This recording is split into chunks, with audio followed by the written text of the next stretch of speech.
what I'm on about. That's what I'm on about. How we doing, guys? Welcome to DT's Daily. Now on today's show, we're going to take a look back at the government announcement yesterday and what effect that will have on fans returning to football this season. We're also going to take a look at Arsenal because reports are suggesting that Hector Bellerin is looking to move from the club in the summer. I represent my fucking self. How we doing, guys? Welcome to DT's Daily. That's right.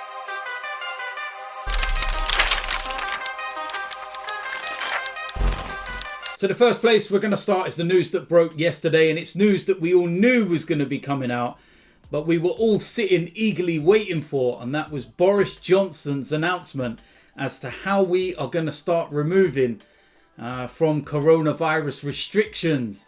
And what I want to look at is what effect it will have on football in general. And the one thing I will say is that it looks like the government have maybe learned their lessons from the first time around. And they're doing things in different stages. And they're not going to rush back to things. And if all, goes well, then we could be leading a normal life from June the 21st. And it was quite funny when I saw that date. Because when I say we could go back to normal on June the 21st, I mean that the plan is that there will be no social distancing. There will be no restrictions. It will be normal life. And on June the 22nd, England play in the Euros. Perfect time. Summer, beer gardens, England playing. But that's a long way off yet. And we look at the more immediate future of football and actually what's going to happen. And it's quite interesting, some of the things that I've seen already. Elite football's not going to be affected, in the near future because, games have been playing anyway. It's the fans in the stadium. And I will get onto that in a moment. But for non-league football, grassroots football, and even my team, DTFC, it's massive because we are allowed to play again from March the 29th, 4 weeks from now. And I just hope that it's not too little too late because, all of our teams in the leagues we're in have lost around about 3-4 months of a season. And it's tough to be able to complete leagues now. What I will say, from what I know with our, respective league, is that it's now down to the FA and the guidance that they set. Will leagues be extended until the end of June? Because at the moment they end in May. If that's the case, seasons are not going to get done.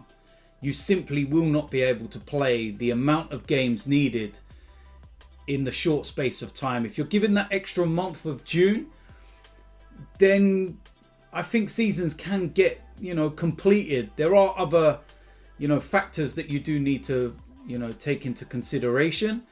There's the fact that some teams have pitches that are not available after May. Some pitches get turned into cricket pitches. And then also there's going to be a lot of midweek games. There's a lot of teams that don't have floodlight facilities. My team in particular, we're very fortunate in the fact that we play in a stadium. So we can cover all the bases, but it's other teams. And I think what happens now is that once the FA and the government have outlined the return side of things, the leagues then contact all the clubs, and then it's down to votes as to who wants to conclude the season, who doesn't. And the one thing I get from that is that if you're challenging and you're at the top end of the table and you're on for league titles and stuff, you want the season to continue. If you're down the bottom end and you're having a really bad time, you want it to void. So me personally, I want the season to continue because I've got a league title to win. But it's really good that we can kind of see a light at the end of the tunnel. And that's the most important thing. We can't get too ahead of ourselves because the government have messed up before. But now the vaccine's out there and over 17 million people have received it. I'm seeing more of a pathway than before, which is good. What does it mean for elite level football and fans returning to the stadium? Well, this is very interesting because, when you're looking at the plans set out by Boris Johnson, fans are set to return to sporting events from Monday, May the 17th. Now, I know a lot of people will look at that and think that's right at the end of the season. When you look at the championship is finished. So you're not going to be able to get any fans in. The FA Cup final is on the 15th, which is 2 days before. And they're actually talking about it maybe being a test, event where they can actually make sure everything goes smoothly. But in large outdoor seated venues, over 40,000 I believe it is, you will be allowed up to 10,000 people or a quarter full, whichever is lowest. Now what this means for the Premier League, quite interesting, because the final weekend of the Premier League season is after this. So we could return to stadiums. Now I don't think away fans are going to be going to stadiums for a little while yet. But if you're one of the home sides on the final game of the season, you could well have an opportunity to see your team play. Now, Arsenal are playing at home to Brighton on the final game of the season. So there is an opportunity, maybe, just to get back inside the stadium again. And I'll tell you something, take away the way we're playing and where we are in the league, all that kind of stuff, all right? There's no better feeling than going to Arsenal with my children. I absolutely miss it unbelievably, and going to the games with my kids. It's just a wonderful feeling. So selfishly, on that point of view, I can't wait to get back in. I was meant to be going for the Southampton game.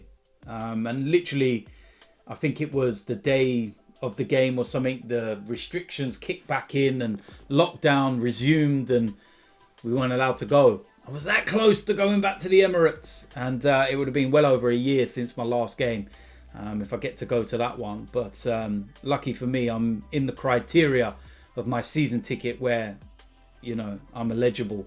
It's whether you get picked in a ballot or not. But 10,000, that's a lot better than 2,000.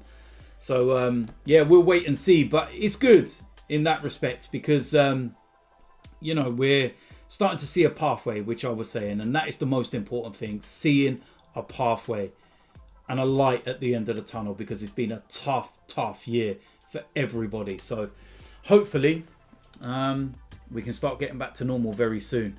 Last piece of news involves Arsenal, and Hector Bellerin is reportedly weighing up his future at Arsenal as Paris Saint-Germain prepare to rekindle their interest in the right back. Hector Bellerin has 2.5 years left on his contract. And Arsenal did reject a €35 million bid from PSG, but they were looking for more close to €50 million. Tell you something, I'd take 35 million all day long right now. They probably won't even get near that. For me, his time is done at Arsenal. He's not good enough. It's best for him that he leaves, go and concentrate on your career somewhere else and everything else.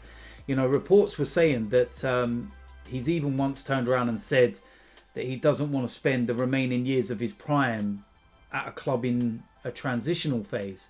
Now, I don't know whether them quotes are actually true or not, so I'm not going to really say too much. That's what the reports are suggesting. But I tell you something, if he said something like that, then my God, what a cheek. What a cheek. One of the reasons we're in a transitional period and we're having to rebuild is because we're having to get rid of awful footballers like Hector Bellerin. I don't hate the guy. It's not personal, but he's just not good enough for Arsenal, in my opinion. If we're going to make that step up and we're going to move forward, then he's the kind of player we need to get out of the door. So if PSG come calling, or even Barcelona, just say the word and I'll pay for his flights or Eurostar there. What more can I say than that? I'm sorry, but nothing against him. It's just that time for change. I want a decent, proper right back in at the club. And one that can attack, one that can defend, one that can cross a ball. It's not too much to ask, is it? So we'll wait and see what happens in the summer. But I genuinely think Hector Bellerin could well be one of the players that's out of the door at Arsenal. So there we go. That is it for today's DT's Daily. As usual, let me know in the comment section what you think about today's topics. If you're new around here, hit the subscribe button, smash a like on this video, and I will see you a lot soon. I'm out of here.